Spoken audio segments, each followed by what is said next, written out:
Boras, Snell, Montgomery. Why in the world are we still talking about these guys? And I have today's Yankees lineup for you against the Marlins. So let's get into that right now.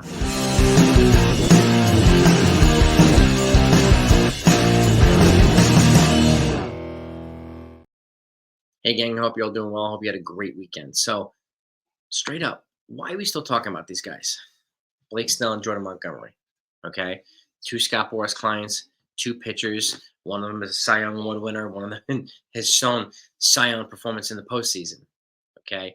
Cy Young Award winner is Blake Snell, the Cy Young postseason pitcher, Jordan Montgomery. So they still have value. But why are we still talking about them? Well, they're still available. They're unsigned. They're Scott Boras clients. Okay. Let's get that out the box now. Okay. And do I think Scott Boras done him a disservice? Yeah. You know, why are people not talking about JD Martinez and the Yankee fan? Well, Yankees don't have a spot for him. The Yankees don't need him. He's still a Scott Boras client. Okay. And the fact is, and even the Yankees brass have acknowledged themselves that they are still looking to bring in potentially another starting pitcher, and they're not willing to trade their top. You know, the White Sox initial ask for Dylan Cease was Spencer Jones and Jason Dominguez. There's no way in the world. No way in the world I'm going to trade both. I'm not going to trade one of them for Dylan Cease, okay? Not for potentially a 4 ERA. There's no certainty, no consistency with Dylan Cease. It's not worth giving up our number 1 and number 2 guys. Sorry. So we go to Snell. We go to Montgomery. Now, Snell is a 2023 National League Cy Young Award winner. Yes. So he would be probably a number 2 here, if at worst a number 3 for the Yankees rotation behind Cole and potentially Cole and Rodon, depending on how well Rodon does. And another reason why we're talking about these guys is I think because there's uncertainty about Nestor Cortez's health, and we still haven't seen the next progression point from Clark Schmidt in terms of getting lefties out as well as he gets righties out. So that's the next development point for him too. Okay, it's my little assistant in the background. So we need to see these things, which is one reason I think why Snell is on the radar and Montgomery's on the radar. But the fact is, too, right? The fact is, too, the Yankees have already made 2 offers to Blake Snell, and they've been rebuffed by Scott Boras. Okay, so I do think Scott Boras is doing a disservice to Blake Snell, as well as a lot of other clients. We saw yesterday in reporting saying that Jordan Montgomery's at his last whip about not being signed yet. Okay, and Scott Boras is generally the engine that's steering these things. And again, does he need the money? No. He makes more than most of the players do, okay, because he's the top agent in the game. But we're going on 4 weeks with these pitchers not being signed, okay? Jordan Montgomery also has Yankees ties. Now, there's no guarantee that the Yankees would bring it back here. There's no guarantee that he would come back here either, you know, and he didn't say that he wouldn't do a reunion. But I know there was a bad taste left in his mouth and his wife's mouth, who's starting her residency at Harvard Medical in Massachusetts. So, and when you tie that together, he did do a Zoom meeting with the Boston Red Sox before pitchers and catchers reported. So then the chatter started to increase about him maybe signing with Boston. I had even predicted him to Boston too a long time ago as a way of potentially sticking it to the Yankees. But that hasn't happened. So if I'm Brian Cashman, if I'm Hal at this point, I am going and saying, here is an offer from Jordan Montgomery. He's frustrated. He's not signed. We need him in the camp now. You have 24 hours. Okay. I was going to give you another offer from Snell and give you another offer from Montgomery, but I'm not going a third time for Snell. As much as he can fall into their laps and so on and so forth, you know, every other team doesn't have to pay what the Yankees would have to pay for him. That's a fact, whether people like it or not. Some people don't care. I do. Okay. But I can't speak for everybody else. Okay. They are tied to the top 1 and 2 international free agents over the next 2 or 3 seasons. So I don't expect them to be heavy in free agency as it pertains to signing guys that are attached to QOs, qualifying offers. I expect them to go all out to re-sign Juan Soto. But after him, I think they're going to let their young guys develop. They're going to see some progressions from Anthony Volpe and Austin Wells and some of these other young guys. Jason Dominguez, Spencer Jones. But that said, would Snell represent a value here add? Yeah, he would. Would Montgomery represent a value add? Yeah. And again, the way I look at it is there much of a difference between Snell and Montgomery at this point? I don't think so. And Montgomery's not attached to 2 draft picks. He's not attached to international free agent money. And again, you know, I was listening to the guys at Pinstripe Chronicles this morning too. They were talking about this, and again, this is something I wanted to talk about too. And it's important to point these things out. I think it's important to reinforce this again because it's clearly not resonating with certain folks who don't care. So, but even Snell settling for a contract, if he has to settle for whatever, it's still going to be a bigger contract than what Montgomery's going to get. Okay, never mind having to pay double. I understand that point. Okay, but let's just say Montgomery gets 4 years at 80 million, 20 million per, which is a hell of a lot more than he's ever made before. It's still going to be more. I mean, Blake Snell's already turned down 25 million a year from the Yankees. Okay, or Scott Boras has. And like I said the other day, Scott Boras and Blake Snell let the Yankees fall through the cracks, not the other way around. The Yankees did their part. Why would they come back a third time? That to me is a desperation move. Okay, wouldn't do it, especially when you have all that other stuff attached to what you'd have to give. Okay, I would pivot to Montgomery. And if you couldn't do Montgomery, I would be fine waiting until the trade deadline if need be. Or getting somebody like Shane Bieber if possible, and so on and so forth. I would rather make no deal with Scott Boras than a bad deal with Scott Boras. I don't know how many people would agree with me. That's fine whether you do or not, but that's the way I look at it. At this point, they've already rejected 2 Yankees offers, and the Yankees were the only team that gave them offers. Okay, they showed a willingness to go up to 28 million per. Ignored because of Scott Boras' insane counter for 9 years and 30 million per. They didn't even bring a negotiation back to the table. They didn't even show willingness to show some wiggle room. That's on Boras. That's on Snell. If I were Snell, I would have considered firing Boras. He was going to get paid no matter who is his agent because he wanted to sign one lawyer. Period. So, but that's just me. And again, this is why we're still talking about these guys, because they're still available and they can bring value to the Yankees. I could see Snell being a 2-3. I could see Montgomery being a 3-4.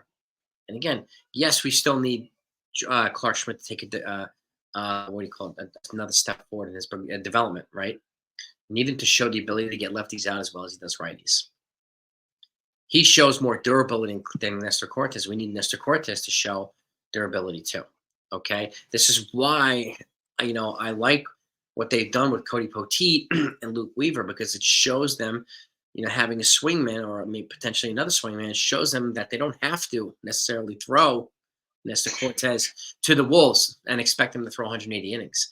Just like it also protects them from having to throw Will Warren to the Wolves and expect them to throw 180 innings. Okay, and then I know there's service time stuff, and if Will Warren comes later, maybe in June, up to the majors, if he shows that he's ready, then not only will he pitch less innings, but he would get an extra year of service time. And I know that's going to matter for some of the Yankees brass. So that's another thing to factor in.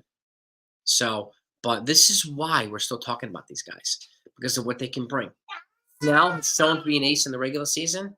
My assistant is pissed off. And Montgomery's shown to be an ace in the postseason. Do the Yankees have enough to get to the postseason without either one of these guys? Yes, they do. Okay, so I would rather have a guy that won't be tied to layers of stuff who's shown to be an ace in the postseason now. And that's, to me, is Jordan Montgomery. So if I had to choose between the two, it would be Monty. But again, that's just me. They are represented by Scott Boras. He's going to play his ridiculous hardball. But I also think that, if you say, look, we'll sign Montgomery, okay, if it'll keep the relations good because we have Juan Soto next year that we want here as well, as a way of keeping that open line of communication with Scott Boras and his brass, and making an easier transition to Juan Soto. And again, still adding a frontline pitcher who's, I think, the same age as Blake Snell, just as durable, okay? And he's shown to be a bulldog in the postseason. He elevated his game when he went to Texas. He really, really did.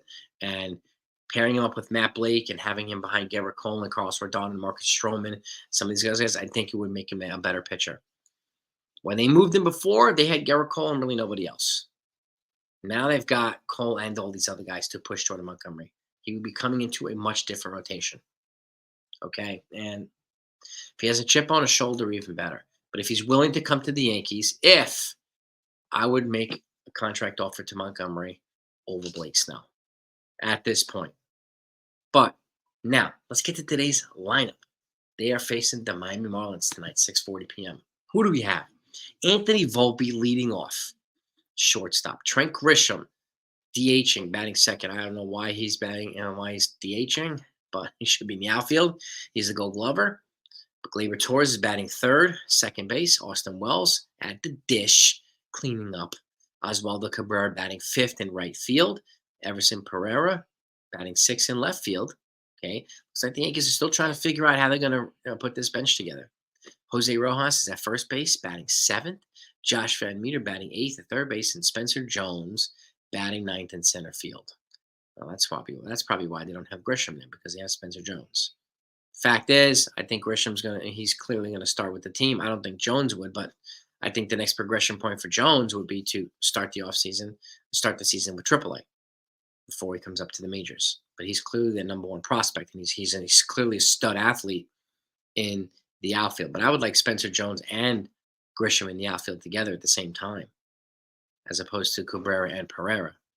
But that's just me. And on the hill, on toeing the slab on the mound is Clark Schmidt. And again, like I said, we need to see that next development point for Clark Schmidt, his next step as a pitcher. Okay? And it's important to look for this stuff. He has not shown the ability to get out lefties as well as he does righties. That is one of the things that hopefully Matt Blake continues to work on with him.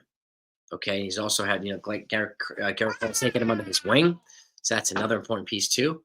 But as of right now, he's earned his spot in this rotation. Okay? Him and Garrett Cole carried the team last year when all these guys were hurt. They did. So I give him the leg up, Clark Schmidt. And I like Clark Schmidt, and I like Nestor Cortez too. I also like Marcus Stroman. He's looked better this spring than Nestor Cortez has, and Carlos Rodon has. So we'll see what Rodon brings us the next time he starts. We need to see him continue to develop and right that ship from last year. So, but we'll see. But let me know what your thoughts are on the Snell, Montgomery, Boras trifecta. Okay, that's my take on it. There's a lot of different angles here that are, I think, tied to it. So give me your feedback one way or another. And if you're not subscribed to this channel, make sure you subscribe to this channel. We're going to continue to talk about this. We're going to continue to put out a lot of news as it pertains to the Yankees and all the other guys that haven't been signed yet. You'll know where they signed and when they signed. So hit the notification button too when you do hit that subscribe button. That way you're always in the front of the line when news comes in. I thank you so much for it. I really, really do. So we're going to try to get to 30,000 subs this year if we can. We're over 20K. We're going to try and get to 30K. We're going to work our butts off and see if we can do it. And your support is greatly appreciated. Let me know what your thoughts on the lineup. Again, they're slowly putting together what they feel is going to be the most effective lineup in April. So Alex Verdugo's out for a couple of days, day by day, with a leg contusion. He was hit by a pitch the other day, so nothing major. So they're going to baby him. They'll ease him back in the lineup too, and as well as the other guys too. Juan Soto played yesterday. Aaron Judge played yesterday. I can't wait to see all these guys, the full strength lineup. And I would imagine you'd probably see the full strength lineup the last week of the spring before the season starts. Until then, they still have a bench piece they need to put together. I think 3 guys are on the bench right now out of 4. It's probably Trent Grisham, one of the catchers, either Trevino or Wells, okay, and most likely Oswaldo Cabrera because he plays infield and outfield. So my guess is they're going to look to bring in another veteran for the infield. Okay, and we brought some names up. Maybe there's some other names we haven't considered yet. Maybe there's some other names that they're looking into too. I wouldn't put up Oswald Peraz. I would have him playing irregularly in AAA. Right now, he needs to continue to play every day. I'd rather him play every day in AAA than him sit on the bench and play once a week up in the majors. Same goes for Yorbit Vivas. We need him to play every day well, especially if he has a shot to replace Gleyber Torres in 2025. We don't know if that's going to happen, but he seems to be the most logical guy to fill in that second base spot afterward. But we'll see. Let's talk about it. Have a good day. See you tonight.